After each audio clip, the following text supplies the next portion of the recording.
ఫంక్షన్కి పిలుస్తూ ఉంటే వెళ్తూ ఉన్నాం కుటుంబాలుగా. ఏదో మ్యారేజ్ ఫంక్షన్ ఉంటే కుటుంబాలుగా వెళ్తూ ఉన్నాం. రకరకాల షాపింగ్కి వెళ్తూ ఉన్నాము కుటుంబాలుగా. దేవాంత దేవుని సన్నిధి అయిన మిష్పాకు రాగలుగుతూ ఉన్నామా కుటుంబాల ప్రకారంగా? ఎవరిదయ్యా అవిధేయత అంటే? నీదే అవిధేయత. పాప భారమును మోసుకొని పోతున్న సమస్త ప్రజలారా, నా యొద్దకు మీరు రండి. ఏమి ఇస్తాను? పాపాన్ని తీసివేస్తాను. ఏమిస్తాను? శాంతి సమాధానాన్ని ఇస్తాను. ఏమిస్తాను? రక్షణనిస్తాను. ఏమిస్తాను?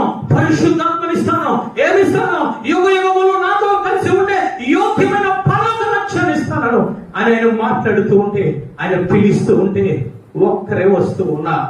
ఏదో తల్లి వస్తే తండ్రి రాడు, తల్లి తండ్రులు వస్తే కుమారులు రారు, కుమారులు వస్తే తల్లి తండ్రులు రారు. ఎక్కడ ఉన్నావు నువ్వు తెలుసా? దేవాది దేవుడికి దూరంగా ఉన్నావు.